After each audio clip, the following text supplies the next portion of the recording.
Now on News Center 5. Officers ambushed, caught in a wild shootout. This was a ferocious firefight. The training that helped save their lives. 5 investigates, digging into the shooter's past, his obsession with police. The timeline on showers moving through and the chill that will follow.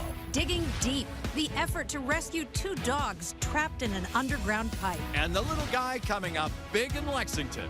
This week's High Five drawing comparisons to Doug Flutie. From Boston's news leader, this is WCVB News Center 5 at 6. Tonight, 2 veteran Boston police officers shot in the line of duty are hospitalized in critical condition, but they are expected to survive. Their fellow officers turned heroes, rushing into the danger to pull those injured men to safety and taking life-saving action to stop the bleeding. This, as 5 investigates, uncovers new information about the shooter's troubled past and obsession with police. We have live team coverage for you tonight, beginning with News Center 5's Rondella Richardson. She's live at the scene. Rondella? Ed, the 2 officers were shot multiple times. The gunman was wearing and carrying heavy combat gear. The officers, under heavy gunfire, fought back, went down there and dragged out one of their own from that house. And I don't think anyone could have anticipated how quickly this incident went violent. We got shots fired. I need every officer available. We have 2 or 3 officers inside the building. The resident inside a Gladstone Street home in East Boston called 911 saying his roommate threatened him with a knife. 2 officers entered the house just before 11 p.m. last night. Richard Santolo and Matt Morris were down, but a cavalry of officers came to help. He quickly displayed a rifle and, without provocation, basically opened fire. This was a ferocious firefight. As far as I could tell, I walked the scene. I saw the ballistics evidence. I saw the blood, massive amounts of blood. Police shot and killed the gunman, Kurt Figueroa, a 33-year-old. It was a tactical rifle, shotgun type instrument. And, you know, again, you know, he had a ballistic vest on. He worked as a city constable and did not have a license for any weapon. There's not strict requirements with a constable. Constable is very much, and I don't use, like a mailman. Countless cops came to answer the call, evidence of the glue bonding men and women in blue. Any call they get in any particular day could turn into that. I got a tremendous department. I'm real proud of it. This is a live look at the police activities still here on Gladstone Street. The district attorney will do an independent investigation. That's a routine check whenever there is use of force. And our information is that this started as a domestic dispute, partially about the temperature on the thermostat. Live in East Boston, Rondella Richardson, WCVB News Center 5. Tonight, the injured officers are sharing their incredible gratitude for the actions of their hero brothers who saved their lives. And News Center 5's Sean Scheibot is live at Mass General right now. Sean? As you just heard, both of those officers were shot multiple times. Amazingly, they are in critical but stable condition right now here at MGH. One of those officers thanking a fellow officer who saved his life. From his hospital bed, Officer Matt Morris, recovering and grateful. He clearly said to me, I want to thank this particular officer. He saved my life. So he knows how close he was to death. His father knew how close he was to death. Officer Morris shot in the leg, severing a main artery and losing massive amounts of blood. Saved by a fellow officer after being dragged away from ferocious gunfire.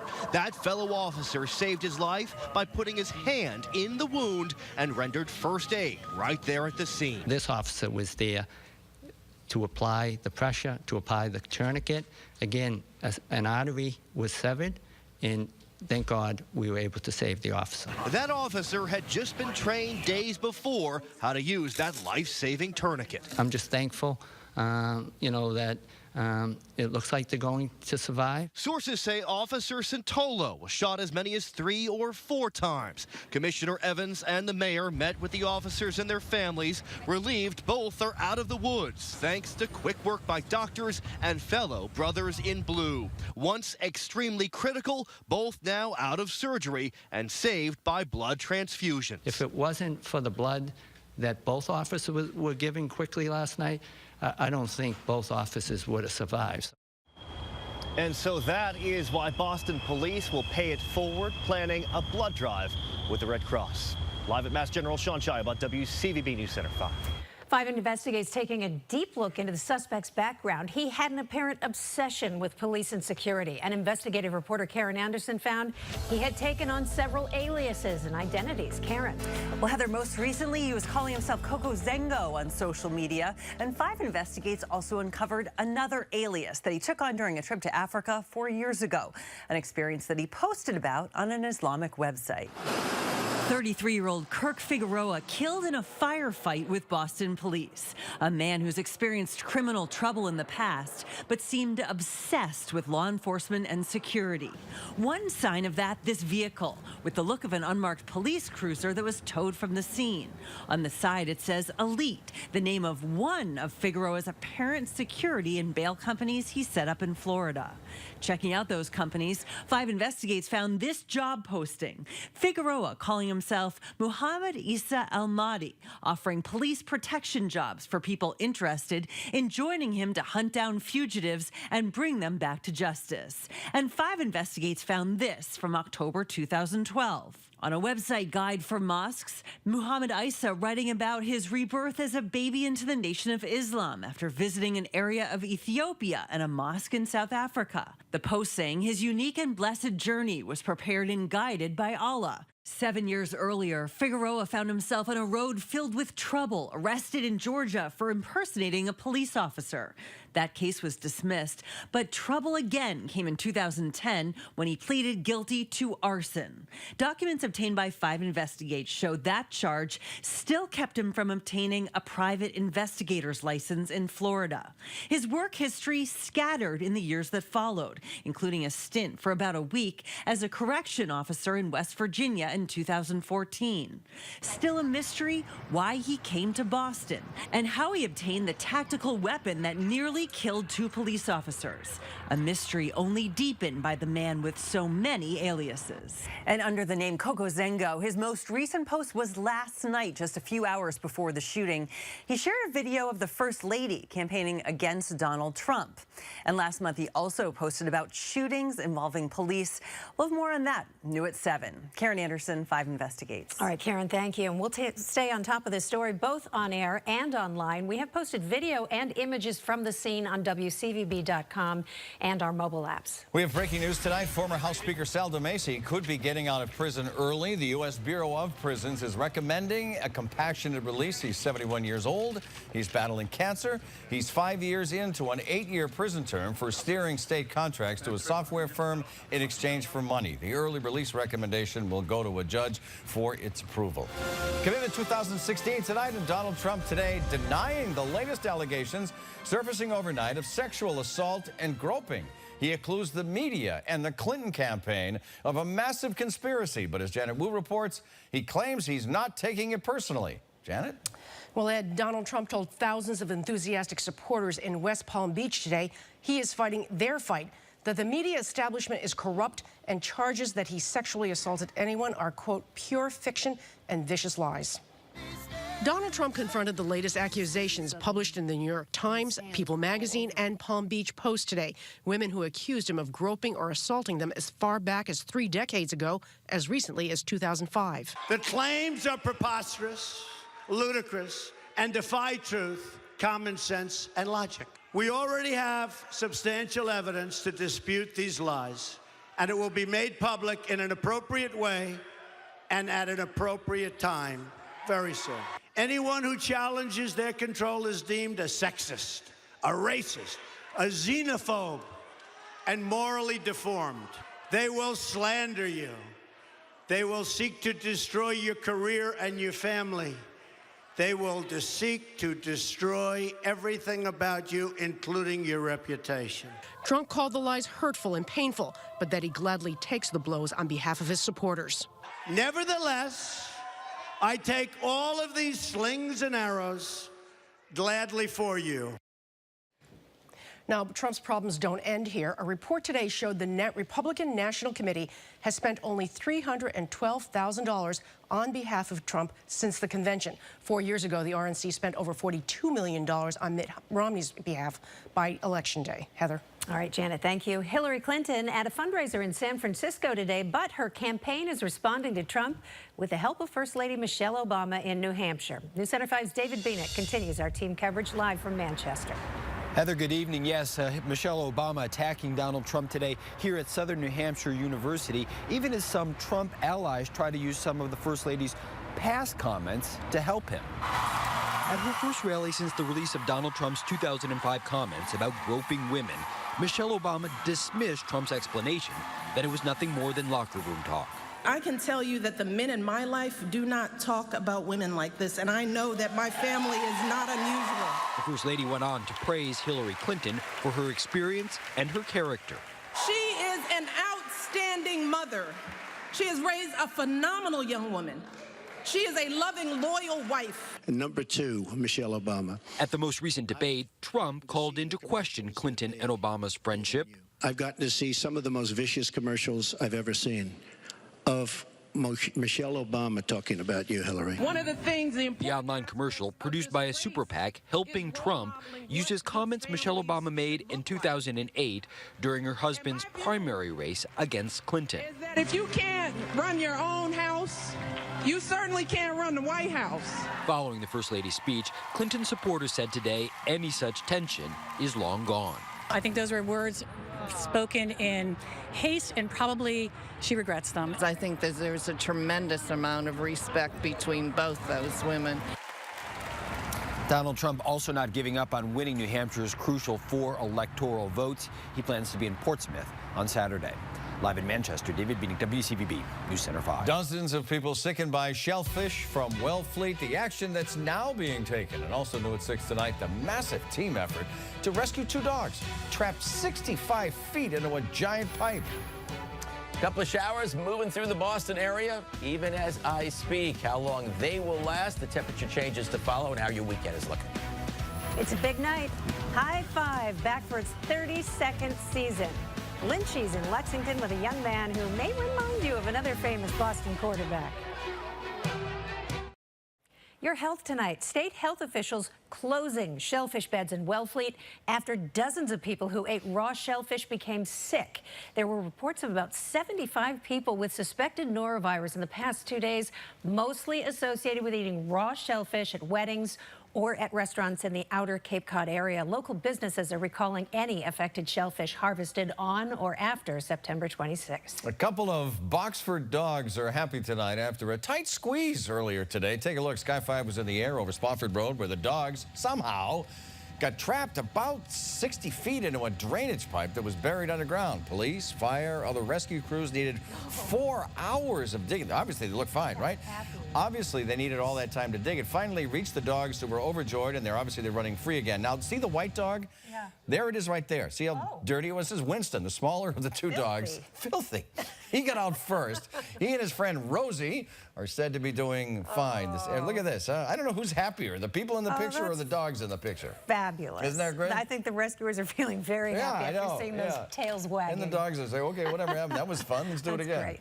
They say winning isn't everything. And this picture certainly proves it. Massachusetts athletes showing us what true sportsmanship looks like. That's next.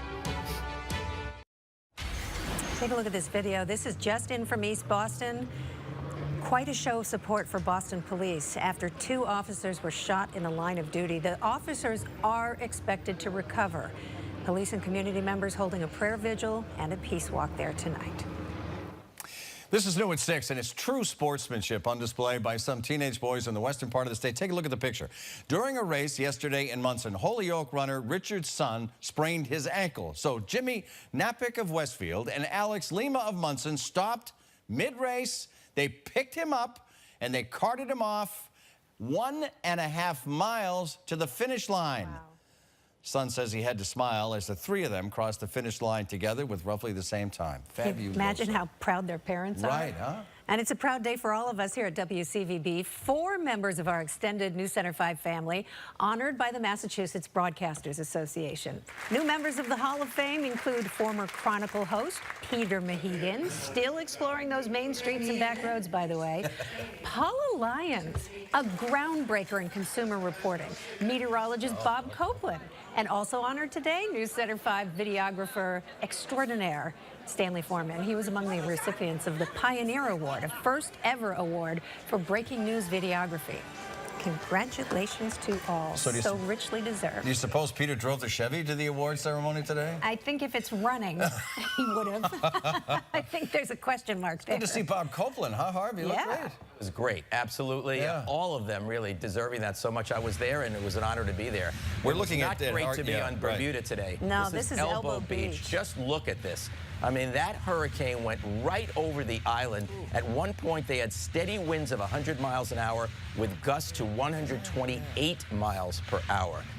Definitely, that was an incredible storm. We know we've seen storms come pretty close to Bermuda, within 50 miles of them 7 times, but this was literally right over the island. It has weakened a little bit as it's moved farther northeast. The rain area is now ending in Bermuda. It's still quite windy with the wind out of the northwest. But guess what? This is only, I mean, the first time since the 1920s that a hurricane, major one, moved right over Bermuda itself. It did happen twice back in the 1920s. We have a couple of light showers coming right through the Boston area at this time. Here's a look at where they are. You see a little rain shower around Newburyport.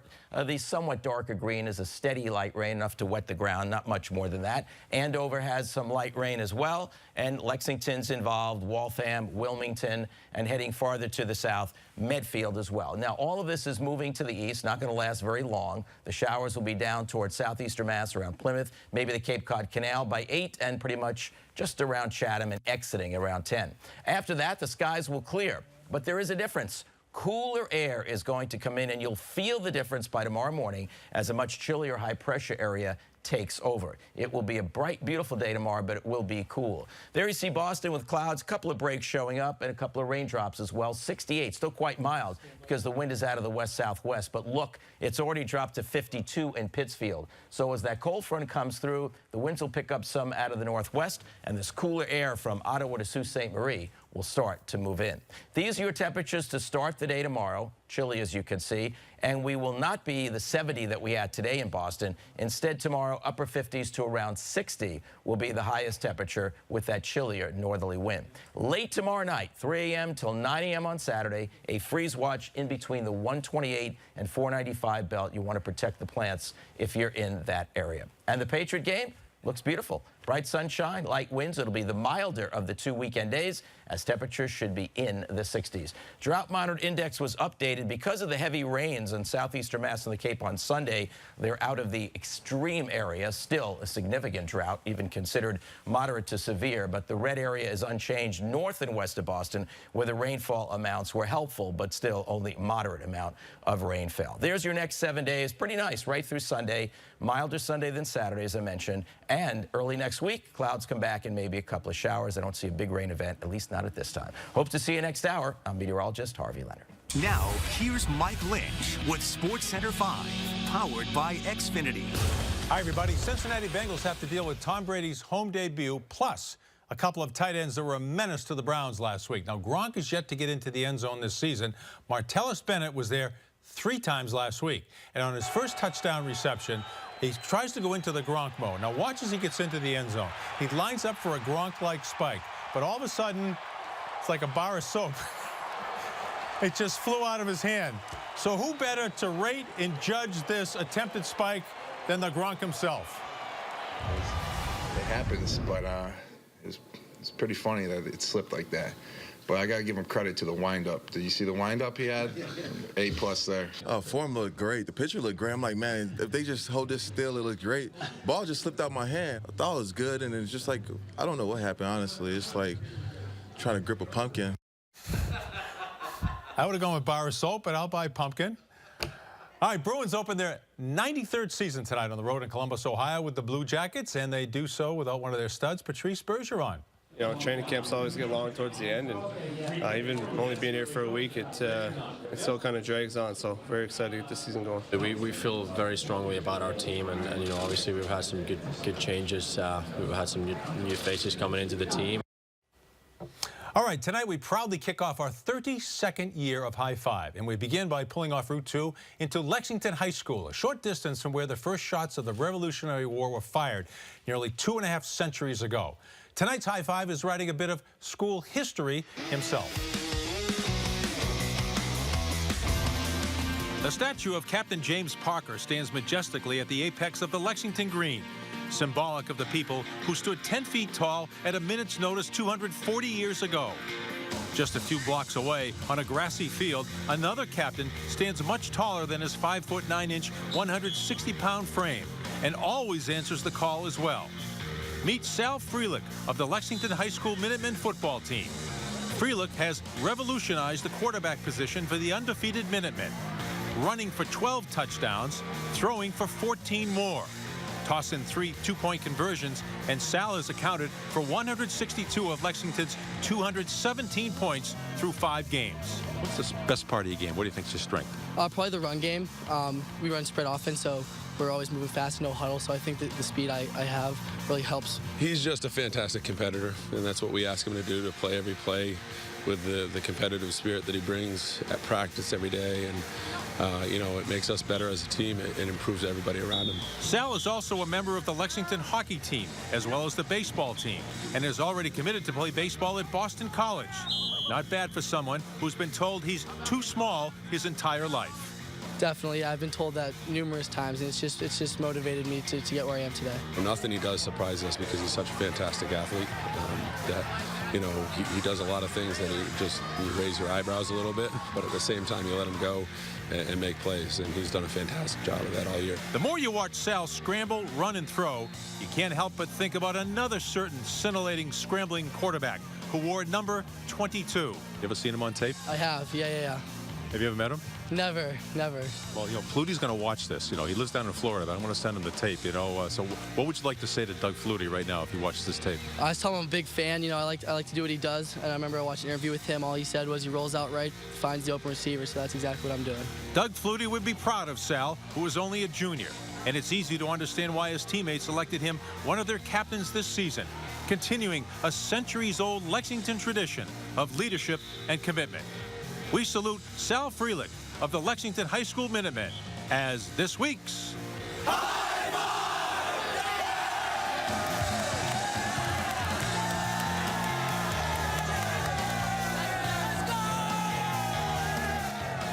Well done, Lexington. Great team. He is virtually unstoppable on offense. Running, passing, he does it all. And a great high five. It was a great visit over there and a great bunch of kids. And they got a big game with Arlington tomorrow night. Yeah. He's going to BC. He's going to BC to play baseball. Could he be a walk-on football player? I don't know. Doug Flutie didn't get a scholarship when he went. They haven't won the conference in 100 years. So absolutely. Maybe it's time for him to do it. Great How tall did you say he was? 5'9", 160, just barely. Sal, you know what, buddy? You're taller than I am. It's time out of Flash Forward to News Center 5 at 7. Hey, good evening, JC. Hi, and Heather, new tonight on News Center 5 at 7 o'clock. 5 investigates digging into the background of the suspect in the shooting of 2 Boston police officers. The online posts he made about police shootings. We'll see you then. All right, when the Red Sox season started, we all put our predictions in the envelope. And this is way back in April, so Lynchy has just opened the envelope, so let's see. Come on, Johnny Carson here. I know, we only have like 10 seconds here. Yeah, you better hurry up. But hurry up. Here we go. Yeah. Oh. I don't even remember. Well, maybe RV 87. RV at 87. We're done. We'll fill it in. 7.